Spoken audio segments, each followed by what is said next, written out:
Чикаго и чикагские пробки. А куда ж без них в каждом большом американском городе? Без них никуда. Только с ними.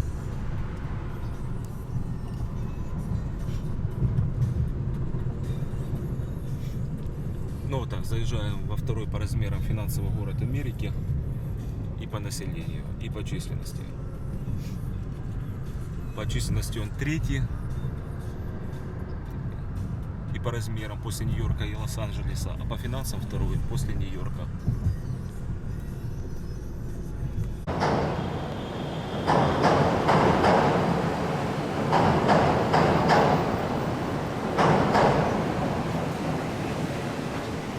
Красавец даунтаун в мостах и в реках и в старых заклепках.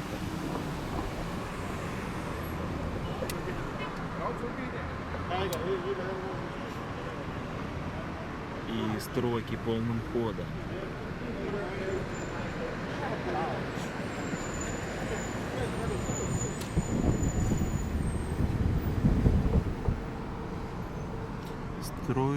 Строится. Чем хорошо американский даунтаун, строится в них по жизни, что-то все время. Всегда, постоянно, по жизни. Даже вот реставрируемы такие вот старые мосты. Эпохи начала 20 века.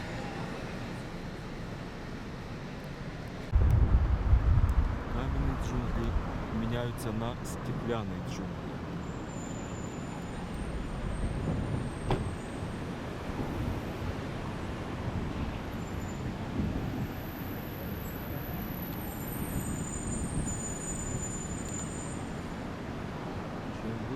Тем красивее. Чем красивее, тем больше места.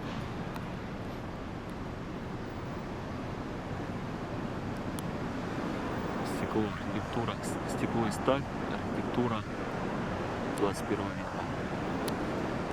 Архитектура 20 века, кирпич и бетон. Вот она. Имеется в виду здесь, в Америке, небоскреб.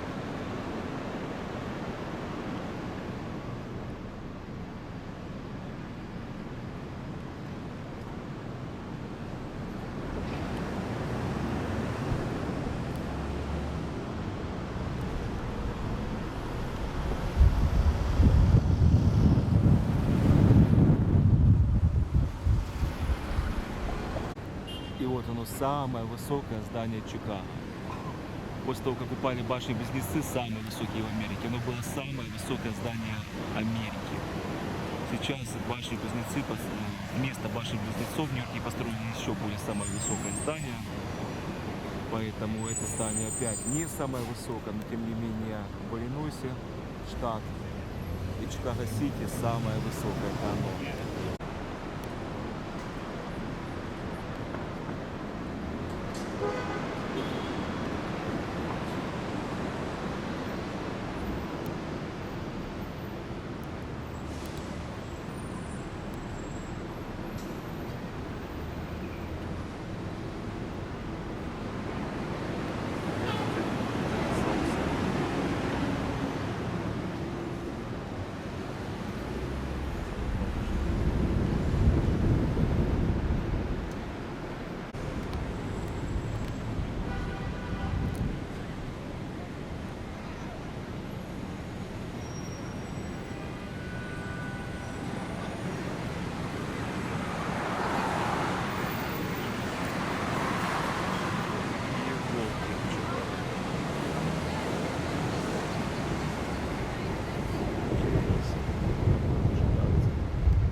В домах просто отражается небо и снег. Просто как цветок.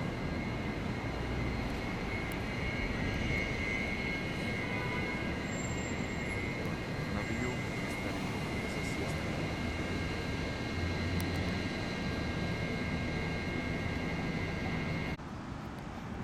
На озерах влага сумасшедшая, практически Майами. Но не так, конечно, как там летом, но вот сейчас влажности уж точно больше, чем там зимой. Несмотря на то, что там полные тропики, зона влажных мангровых лесов. Но вот там зимой уж точно меньше влажности, humidity, америкосы поймут, чем здесь. Очень большая влажность с озер, ну просто очень. Конечно же, тропики в летнее время переплевывают, но тут глобально, учитывая, насколько это северная широта, глобально. Все из-за озер. Сумасшедшее испарение с озер.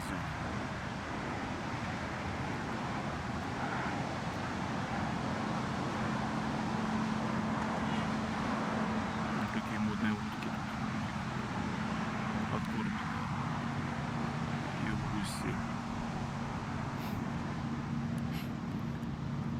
Даже вода выглядит. Даже вода выглядит не как синяя, как зеленая уже.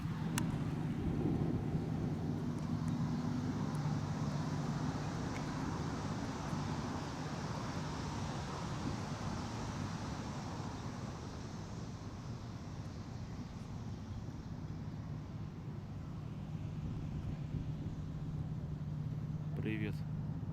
Озеро Мичиган. И вот он самый знаменитый фонтан Чикаго. Порочный фонтан.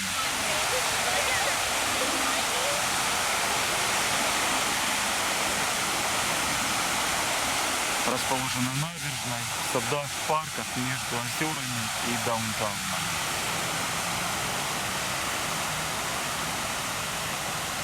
Красота неземная.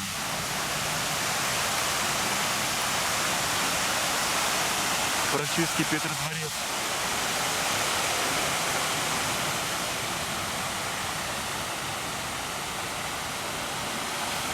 Ну и Вильям Тауэр. Вот то самое высокое здание в Чикаго и когда-то в Америке. Притом было дважды самым высоким в Америке. Первый раз, когда было построено, второй раз, когда упали близнецы в Нью-Йорке. Оно осталось как самое высокое здание. Вот оно, черное, с двумя высоченными антеннами. Вот это оно. Еще раз.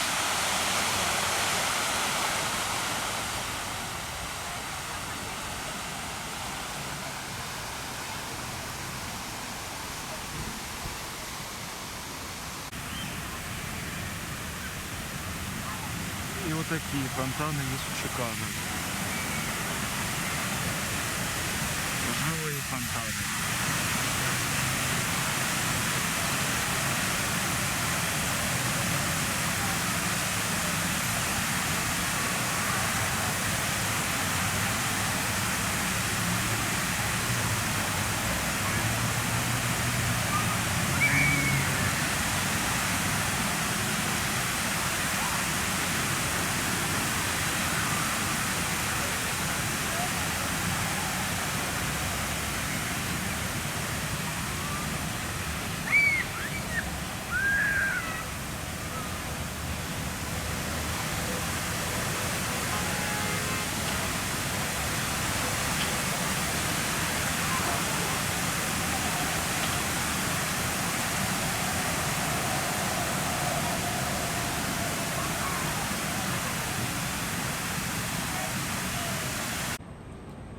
И вот так выглядит вход в Миллениум Парк. Альтернатива Нью-Йоркскому Централ Парку. Та же функция здесь. Только плюс озера. В Нью-Йорке одно озеро, а тут глобальное озеро рядом.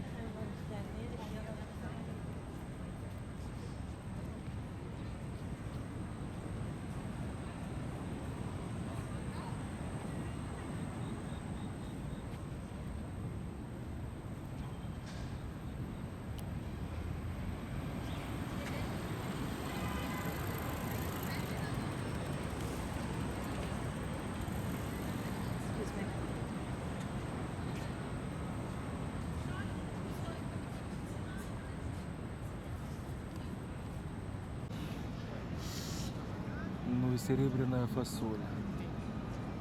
Парк серебряной фасоли. люди приходят на это место не из-за парка, а из-за этого символа в основном.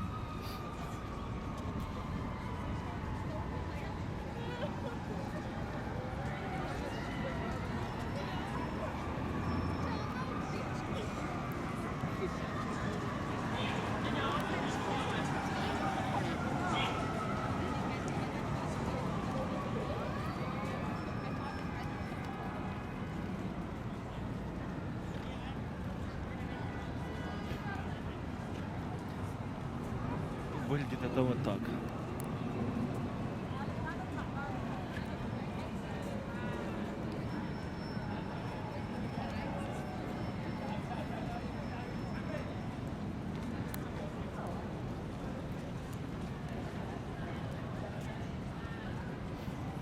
Местная тусовка.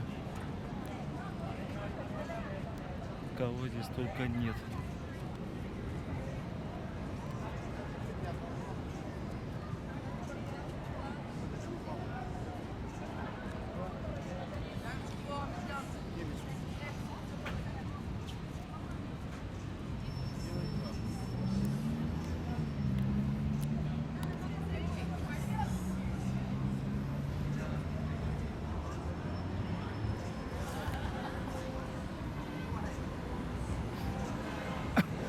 Прямо целый гараж из людей.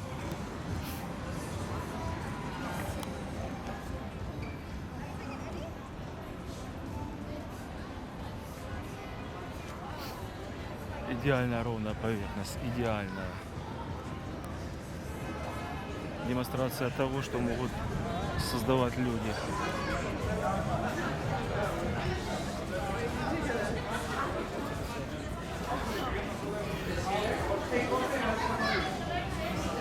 Вообще непонятно, где горизонт и где линия, стирается все. Идешь под потолком, кажется, что высоко-высоко свод, а потом бац, и упираешься сверху.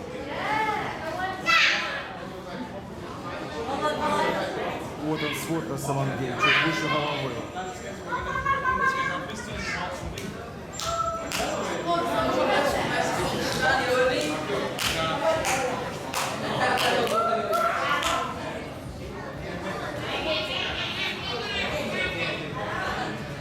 А сводик вот он. А вот поверхность на самом деле.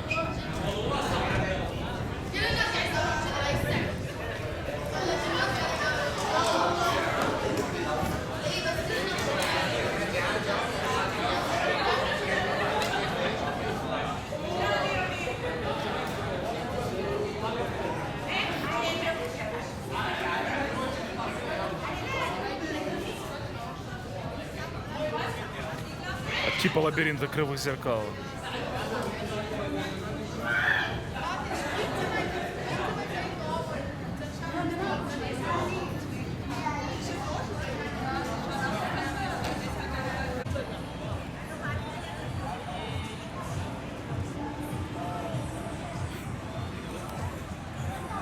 Люди сходят просто с ума.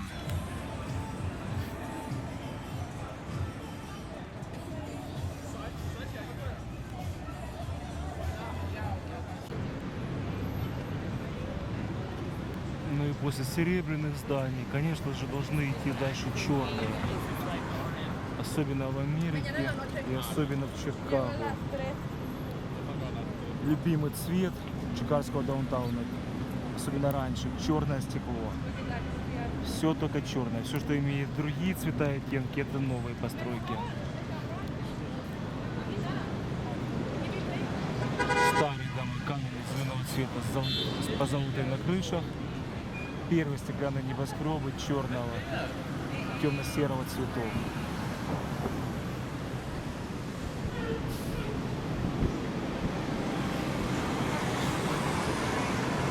Вот он самый настоящий ампир стайл. Стиль ампира. Стиль вампира.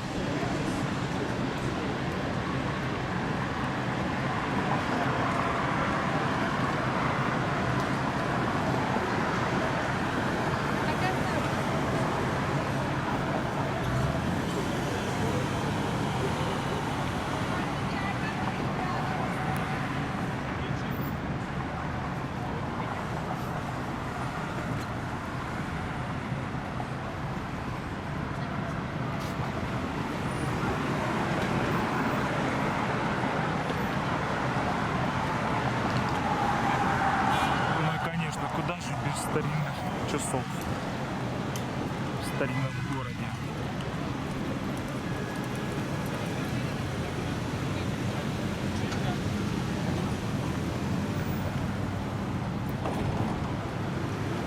И без велосипедиков.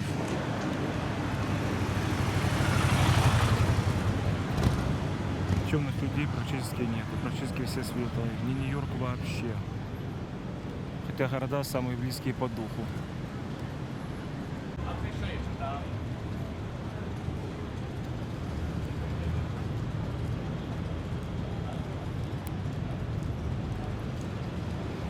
Вот она, настоящая старая Америка 19-го, начало 20 века. Вот так она вся выглядела. Ну, даунтаун я имею в виду, конечно.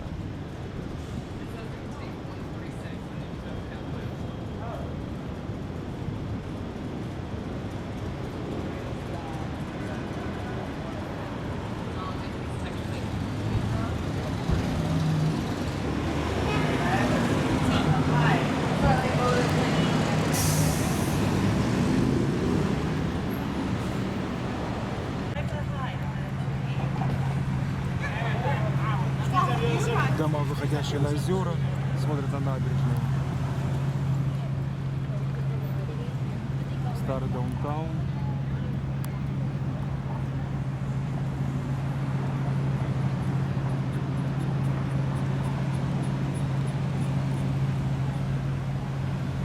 Ну и, конечно же, один из домиков кого? Правильно. Один из домиков мистера Трампа. Успел воткнуть их тут, в Чикаго.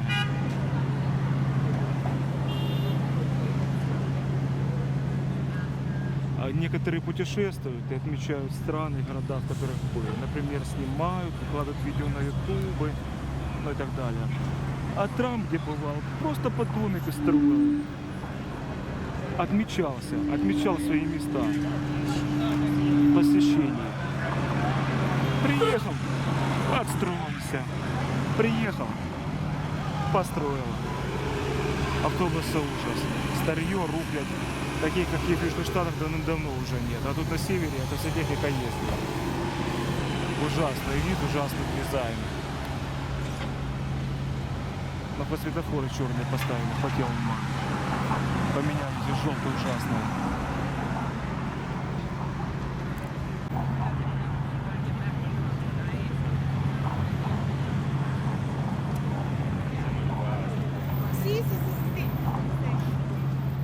Ну и, конечно же, чикагские мосты и заливы.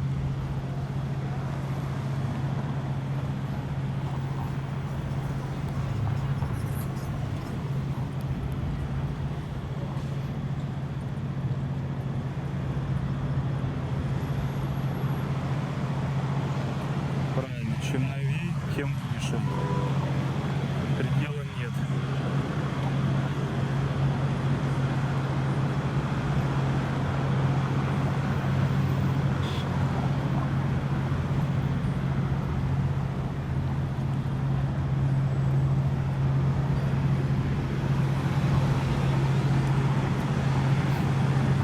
Вот так выглядит река, залив Великих озер в черте города. Кстати, вот это хорошая мысль на этом прокатиться.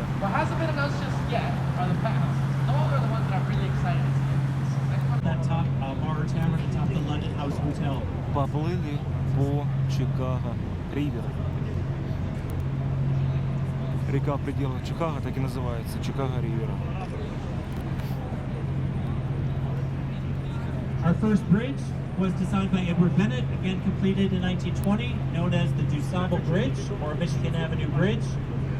Because where this bridge is located was the approximate shoreline of Chicago years ago, inside this building, they installed a special elevator where you can drive in your truck or your car onto an elevator platform and that elevator takes you up to your jewelry floor, so you don't have to take the jewelry out of your car in the parking lot. Just drive right into the building, and the elevator takes you right up to the floor. Look at those 4 domes, one on each corner. Decorative, but they also serve another purpose. Fire plays an important history in Chicago, and each of those domes on the corner were placed to hide giant water tanks. In case of fire, water could be released from those water tanks and trickle down to the floor where it's needed. Because those water tanks were considered unsightly, special domes were designed to hide the water tanks on each corner. Mr. Dinkelberg, Jaeger Dinkelberg designed the building, but Mr. Dinkelberg also designed the Flatiron Building in Manhattan, if you have visited that or are from New York City. There's a bunch of them. I don't think there's just 2. I think it's there's little ones all along the way. There's another one.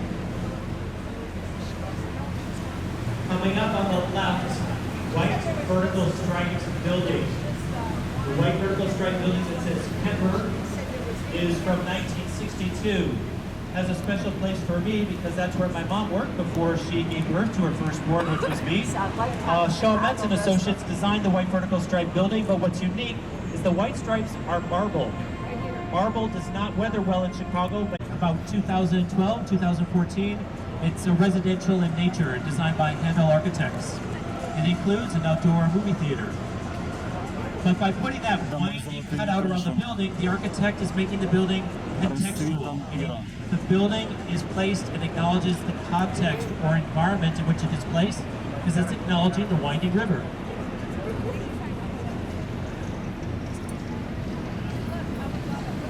Continuing on the left, the limestone building with the U.S. flag right above the front door. It looks like a giant armchair on the left. This is LaSalle Wacker from 1930, designed by Halliburton and Root. That unique shape, looks like a giant armchair, is the result of an ordinance in Chicago that said, we want more sunlight to trickle down to the sidewalk. Based on the mass of your building, only so much could be placed up to the sidewalk because we required more sunlight to reach the city streets and sidewalk. That's also where my grandmother worked, so I've got a lot of family connections here along the river. It's got the back to both the arms. Shortly, we have another example of a building acknowledging the context or environment in which it is placed.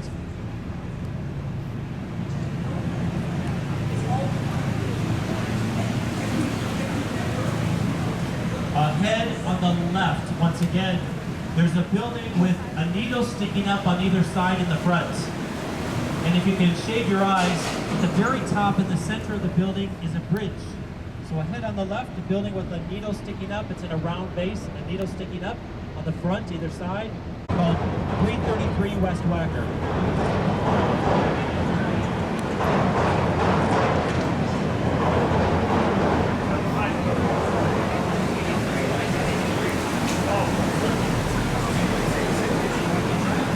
So why did the architect design this green curved glass building with no windows on the lower floors?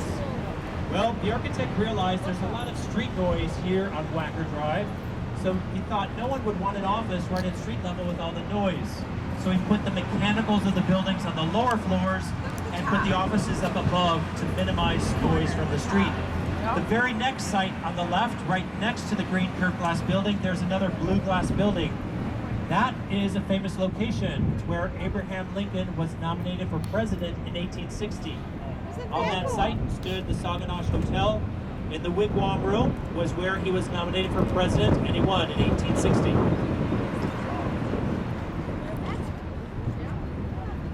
Here on the right, this area of land sticking out on our right-hand side is known as Wolf Point, and it has a special place in Chicago history. It's the location of our very first bar or tavern ever in Chicago. It was called Miller's. You can see that we've got a skyscraper ahead on the right with kind of dark gray glass. It's called Wolf Point West by BKL Architects.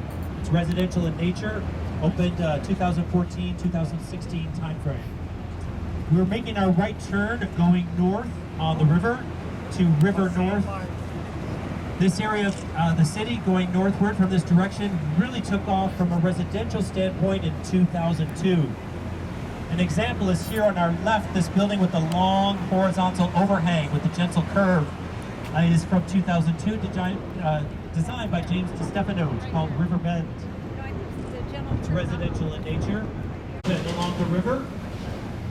It's in the upright position every day of the year except one, when it's lowered for inspection. So the bridge really isn't in use. A giant counterweight offsets the weight of the bridge. But that's how our bridges open up, upward to the sky, like a doorway or French doors opening to the sky.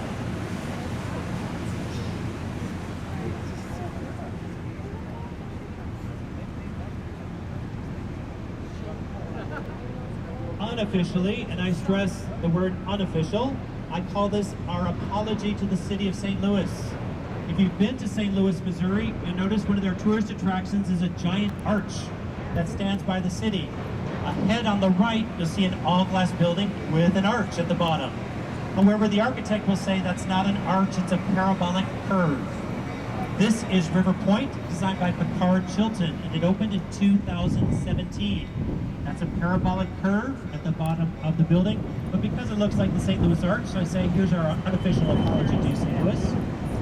Notice at the base of the building, you'll see these round windows with fans blowing. And you can also hear bells ringing. Those fans are circulating air to the trains that are running beneath the building.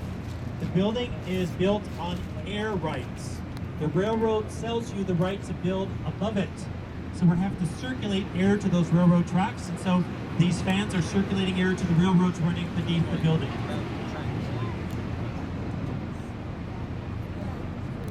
Fabulous engineering feat is ahead on the right with a very narrow base. Glass building, very narrow base. Looks like a tuning fork or a martini glass. This is 150 North Riverside. Designed by architects Getch Partners, also opened in 2017. Notice how narrow the base is. Very shortly, we're going to float right by the building and get a closer look. Why is the base so narrow? Railroads crisscross all along this part of the river, and that piece of land stood undeveloped for over 100 years because no one could figure out how to build a building and make money off of it when you don't have much land. There are railroad tracks everywhere. Getch Partners came up with this unique design, which we'll get a close-up in just a moment on the right.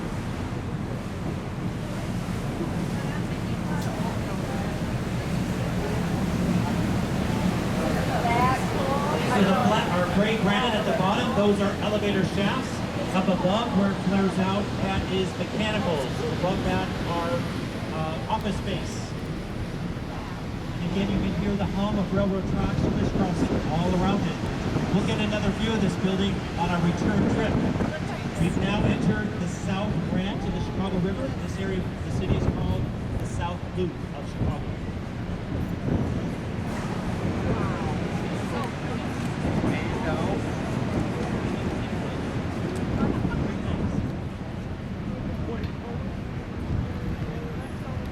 If you're curious about what construction can happen in a 16-month period, look on your left, right after the bridge.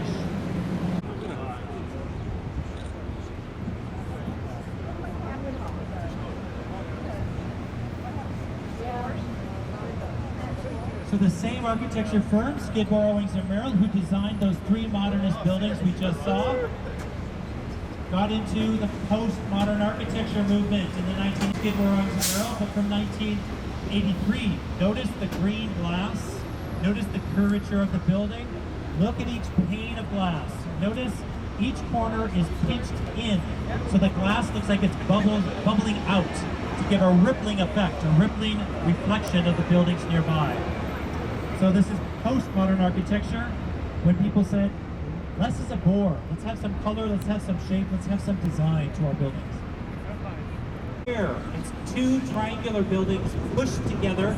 They share the hypotenuse or long edge of the triangle.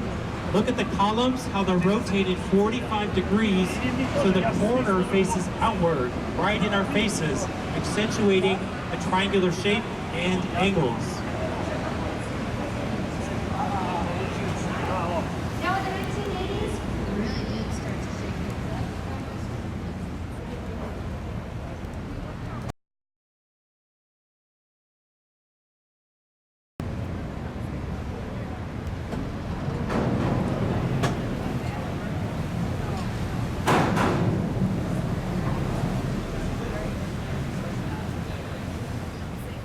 the beginning of our tour, we talked about that three-level road, whacker, lower whacker, lower whacker.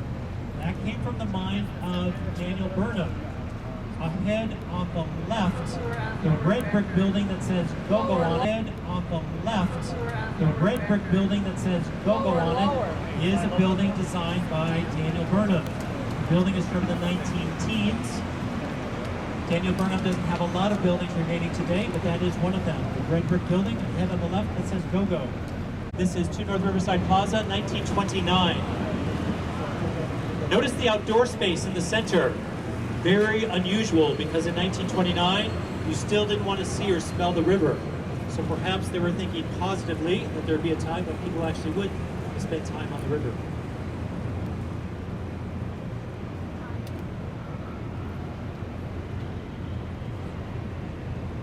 On the left, you can see that your car is parked back end toward the river.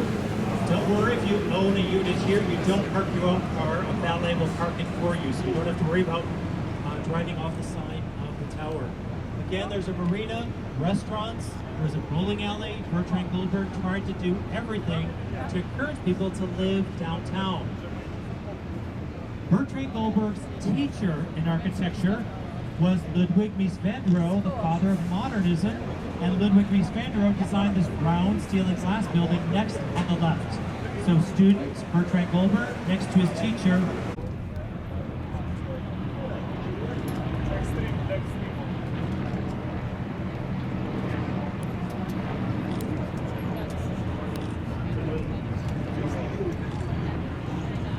Последний вид на Чикаго с Великих озер.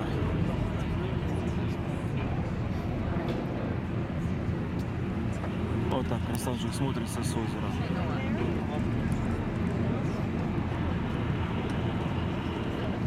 Again, I find it fascinating that area of land to the left of the bridge is landfill, that's Lakeshore East. The area to the right of the bridge is landfill, it's an area known as Streeterville.